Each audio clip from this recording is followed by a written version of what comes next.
ফেনীর ৫ গ্রামের পানি নামতে শুরু করলেও কমেনি দুর্ভোগ, ভেসে গেছে শতাধিক পুকুরের মাছ। গোমতীর বাঁধ মেরামত শুরু।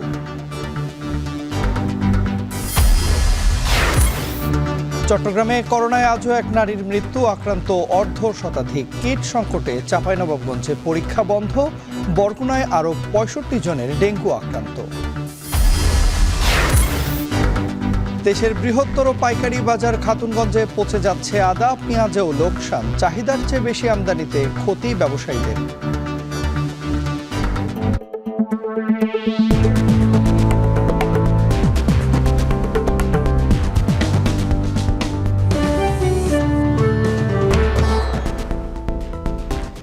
স্বাগত। এখন জনপদে পুরো আয়োজনে আপনাদের সঙ্গে আছি আমি তন্ময় কুমার রায়। টানা বৃষ্টি এবং উজানের ঢলের পর ফেনীর নিম্নাঞ্চল থেকে নামতে শুরু করেছে বন্যার পানি। তবে এখনও কমেনি দুর্ভোগ। এরই মধ্যে মুহুরী নদীর বাঁধের ভাঙা অংশে জিও ব্যাগ ফেলে মেরামত করছে সেনাবাহিনী। অন্যদিকে কুমিল্লায় গোমতী নদীর ঝুঁকিপূর্ণ ৮ কিলোমিটার এলাকায় বাঁধ মেরামতের কাজ শুরু করেছে পানি উন্নয়ন বোর্ড। সহকর্মীদের পাঠানো তথ্য ছবিতে দেখুন বিস্তারিত। ফেনীর মুহুরী নদী ও বাঁধ ভেঙে প্লাবিত নিম্নাঞ্চলে পানি নামতে শুরু করেছে। সেই সাথে স্পষ্ট হচ্ছে ক্ষয়ক্ষতির চিহ্ন। তবে কমেনি ৫ গ্রামের হাজারো মানুষের দুর্ভোগ। একদিনের বন্যায় ভেসে গেছে ৫টি গ্রামের শতাধিক পুকুরের মাছ। ক্ষতিগ্রস্ত হয়েছে রাস্তাঘাট।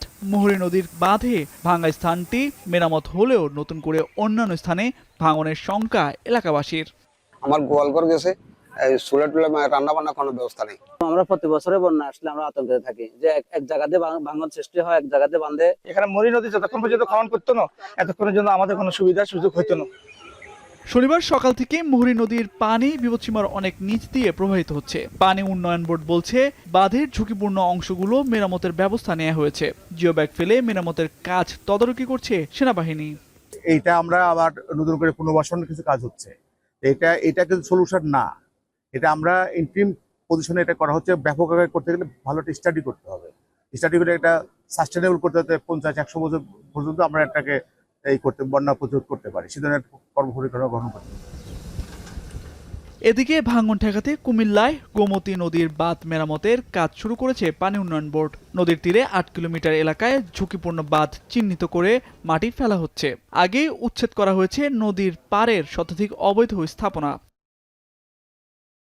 ওয়ার্ল্ড ব্যাংকের একটা প্রজেক্ট পাস হচ্ছে, সেখানে মোটামুটি ৭৮ কোটি টাকা পাওয়া গেছে।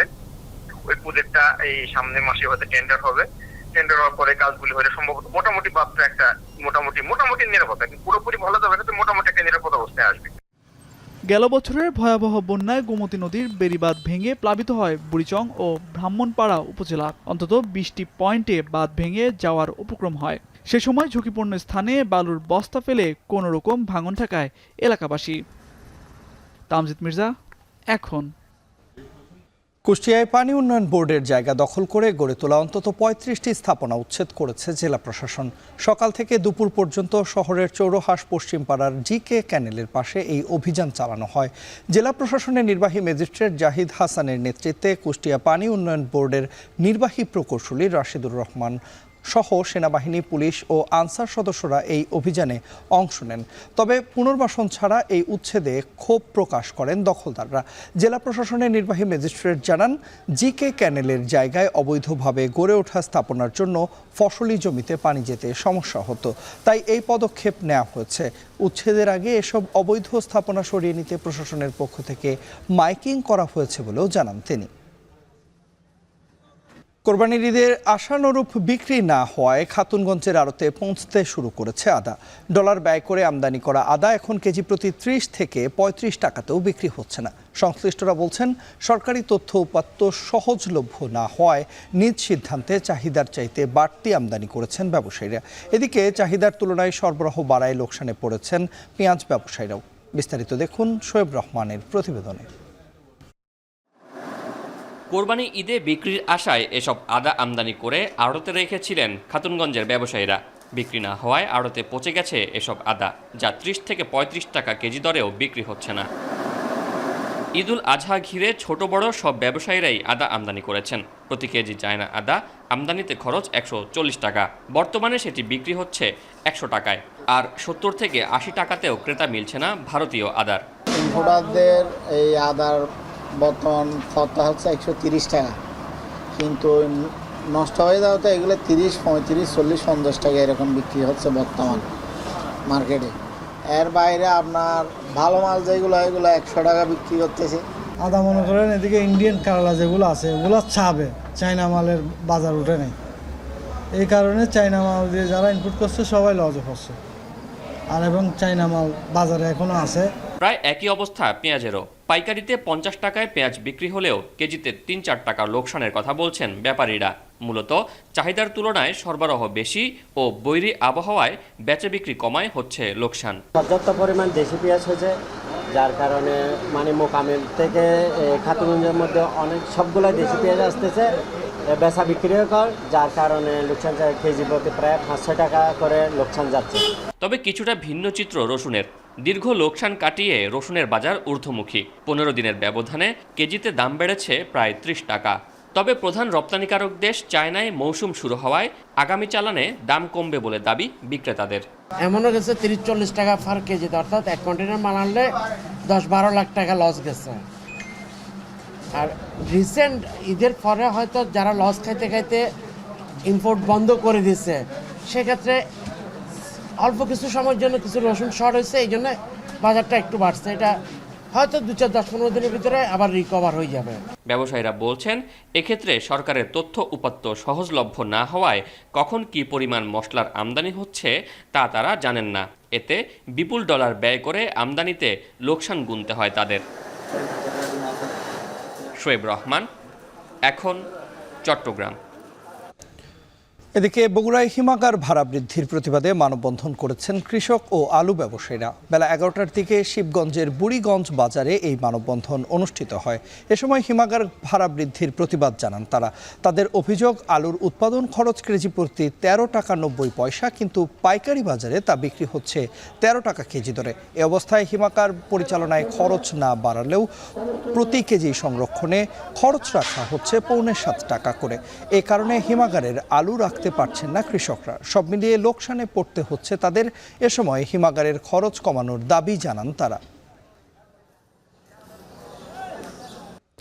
বরগুনার আমতলীতে বাস চাপায় অটোরিকশার 2 যাত্রী নিহত হয়েছেন। এ ঘটনায় আহত হয়েছেন আরও 3 জন। দুপুর 2:30টার দিকে ঢাকা কুয়াকাটা মহাসড়কের বরগুনার আমতলী উপজেলার কেওয়া বুনিয়ার এই ঘটনা ঘটে। ফায়ার সার্ভিস জানায়, ঢাকা থেকে কুয়াকাটাগামী ইকরা পরিবহনের একটি বাস বিপরীত দিক থেকে আসা অটোরিকশাকে চাপা দেয়। মুহূর্তেই দুমড়ে মুচড়ে যায় অটোরিকশাটি।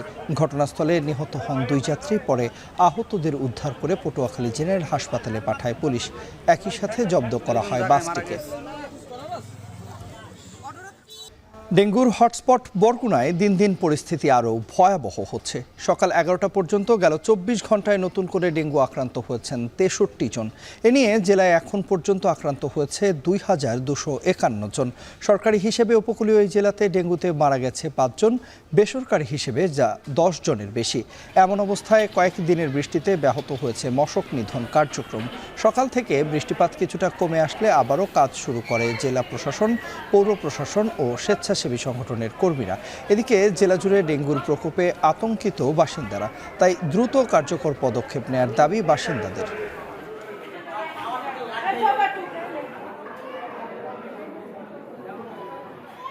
চট্টগ্রামে গত 24 ঘন্টায় করোনা আক্রান্ত এক নারীর মৃত্যু হয়েছে।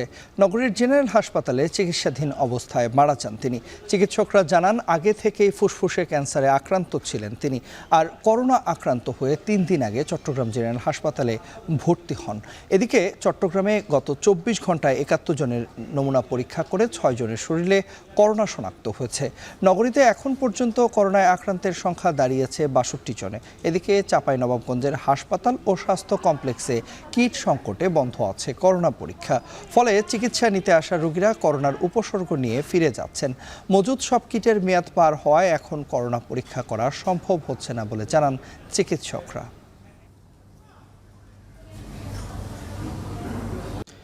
দক্ষিণবঙ্গের সবচেয়ে বড় চামড়ার মোকাম যশোরের রাজার হাটে কমেছে চামড়ার দাম। হাটে সরবরাহ বাড়লেও দাম কমায় বিপাকে পড়েছেন ক্ষুদ্র ব্যবসায়ীরা। সাপ্তাহিক এই হাটে বিক্রির জন্য প্রায় 20,000 পিস চামড়া ওঠে। এর মধ্যে গরুর চামড়া 15,000 ও ছাগলের চামড়া 5,000। তবে ন্যায্য মূল্য না পাওয়ায় কমেছে বিক্রির পরিমাণ। এতে বিপাকে পড়েছেন ক্ষুদ্র ব্যবসায়ীরা। তারা বলছেন, ঢাকার বাইরে প্রতি বর্গফুট লবণযুক্ত গরুর চামড়ার দাম নির্ধারণ করা হয় 55 থেকে 60 টাকা। একইভাবে খাসি 22 থেকে 27 টাকা ও বকরি 20 থেকে 22 টাকা বর্গফুট দর নির্ধারণ করে সরকার। তবে সরকারের বেঁধে দেয়া দামে চামড়া না কেনার অভিযোগ বিক্রেতাদের। এতে বিপাকে পড়েছেন দক্ষিণাঞ্চলের 10 জেলা সহ বিভিন্ন জেলার ক্ষুদ্র চামড়া ব্যবসায়ীরা।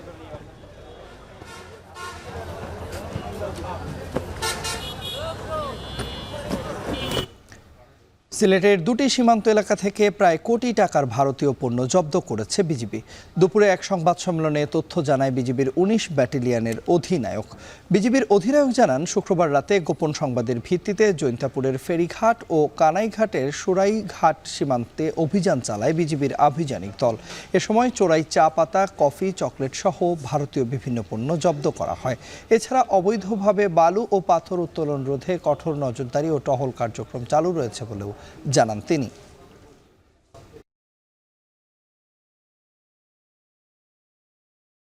বিভিন্ন ধরনের চকলেট, ভারতীয় পাতার বিড়ি, চা পাতা এবং কফি, এই সবগুলো পণ্য মিলে প্রায় 1 কোটি টাকা সমমানের দ্রব্য জব্দ করতে সক্ষম হয়েছি। চোরাচালানের বিষয়ে আমরা সবসময় তৎপর ছিলাম। আমরা এই তৎপরতার প্রেক্ষিতে গোয়েন্দা তৎপরতা বাড়িয়েছি এবং আমরা যে ধরনের অপারেশন জারি রেখেছি সেটা ভবিষ্যতেও জারি থাকবে। সম্পদ আর সৌন্দর্যে ভরপুর টাঙ্গুয়ার হাওর। নিয়ম অনুযায়ী এই হাওরের জলাভূমি চিহ্নিত করে মাছ এবং পাখির নিরাপদ আবাসস্থল তৈরির কথা থাকলেও পর্যটন ব্যবসার নামে ধ্বংস করা হচ্ছে জীববৈচিত্র্য। হাওর বিশেষজ্ঞরা বলছেন, এমন পরিস্থিতির জন্য দায়ী প্রশাসন। লিপসন আহমেদের পাঠানো তথ্য ছবিতে দেখুন বিস্তারিত। ঝর্ণা থেকে নেমে আসা স্বচ্ছ পানির সঙ্গে হিজল করচবনের অপরূপ সৌন্দর্যের দেখা মেলে সুনামগঞ্জের টাঙ্গুয়ার হাওরে। মূলত ভরা বর্ষায় প্রকৃত রূপ মেলে ধরে এই জলাঞ্চল। বর্ষা মৌসুমের শুরুতেই হাওরে বাড়ে পর্যটক। তবে গত কয়েক বছরের তুলনায় এবার চাপ আরও বেড়েছে। হাউস বোটে চড়ে সকাল থেকে রাত পর্যন্ত হাওরের মায়াবী সৌন্দর্য উপভোগ করেন পর্যটকরা। এরকম একটা সুন্দর জায়গা আমার মনে বাংলাদেশের কোথাও আছে কিনা আমার মনে হয় না। ভালো লাগতেছে এদিকে এসে সুইমিং করতেছি ফ্রেন্ডদের ফ্যামিলির সাথে। ওভারঅল পরিবেশটা খুবই সুন্দর আর কি, ন্যাচারাল একটা পরিবেশ, অনেক ভালো লাগতেছে, অনেক মজা লাগতেছে। তবে জেলার পর্যটন ব্যবসা চাঙা হলেও টাঙ্গুয়ার হাওরের জীববৈচিত্র্য পড়েছে হুমকির মুখে। হাওরে অবাধে ঘুরছে 200রও বেশি হাউসবোট, উচ্চ শব্দে চলছে জেনারেটর, গান বাজনা। চারপাশে পলিথিনের মতো প্রকৃতির জন্য ক্ষতিকারক নানা বস্তু। একসময়ের টাঙ্গুয়ার হাওরে যে পাখি কিংবা মাছ দেখা যেত, এখন তার ছিটে ফোঁটাও নেই। জীববৈচিত্র্য সমৃদ্ধ জলাভূমি হিসেবে ঘোষিত টাঙ্গুয়ার হাওর নজরদারির অভাবে ধ্বংসের দ্বারপ্রান্তে, অভিযোগ স্থানীয়দের।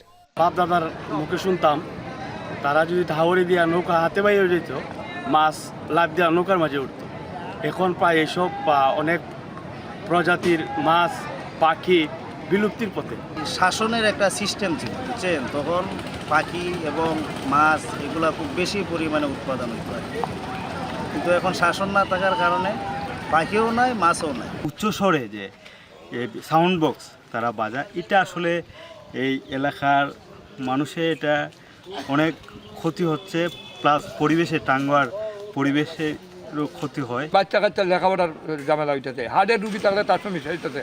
এদিকে IUCN 2015-এর সর্বশেষ রেড ডাটা বুকের তথ্য অনুযায়ী এ হাওরে 134 প্রজাতির মাছ, 19 প্রজাতির স্তন্যপায়ী, 219 প্রজাতির দেশি ও বিদেশি পরিযায়ী পাখি, 24 প্রজাতির সরীসৃপ, 8 প্রজাতির উভচর প্রাণী এবং 104 প্রজাতির উদ্ভিদ থাকলেও বর্তমানে এগুলোর বেশিরভাগই বিলুপ্তির পথে। পরিসংখ্যান অনুযায়ী গেল 10 বছরে এই হাওরে দেশি ও পরিযায়ী পাখি কমেছে 77%। উপজেলা প্রশাসনের কর্মকর্তা জানালেন, টাঙ্গুয়ার হাওরকে বাঁচিয়ে রাখতে পর্যটন নীতিমালায় বেশ কিছু পরিবর্তনের চেষ্টা করা হচ্ছে। টাঙ্গুয়ার হাওরে ভূমি, পানি এবং বায়ু দূষণের সমস্ত কর্মযজ্ঞ সম্পাদিত হয়, উচ্চস্বরে সাউন্ড সিস্টেম বাজানো হয়, নেচে গিয়ে এটাকে উৎসবস্থলে পরিণত করা হচ্ছে, যা ইসিএরও পরিপন্থী, রামসার সাইটেরও পরিপন্থী। নীতিমালা অনুযায়ী হাউসবোটগুলোকে অবশ্যই তাদের সেফটি থাকতে হবে, যেমন গ্যাস সিলিন্ডারের সেফটি থাকতে হবে, ইলেকট্রিক লাইনের সেফটি থাকতে হবে, পাশাপাশি মানব বর্জ্য কোথায় ফেলবে সেই ব্যবস্থাপনার সিস্টেম থাকতে হবে। কিন্তু দেখা যাচ্ছে যে এখনও এই সিস্টেম গড়ে ওঠেনি। আমরা গত কিছুদিন আগে জেলা প্রশাসক স্যারের নেতৃত্বে একটি সভা হয়েছিল, সেই সভায় তাদেরকে বলা হয়েছে যে হিউম্যান ওয়েস্ট ডাম্পিং একটি স্টেশন গড়ে তোলার জন্য। 1999 সালে টাঙ্গুয়ার হাওরকে ঘোষণা করা হয় প্রতিবেশগত সংকটাপন্ন এলাকা হিসেবে। এছাড়া 2000 সালের জানুয়ারি মাসে জীববৈচিত্র্য রক্ষায় রামসার কনভেনশনের আওতায় দেশের রামসার সাইট হিসেবে ঘোষণা করা হয় এই হাওরকে। এখন সুনামগঞ্জ।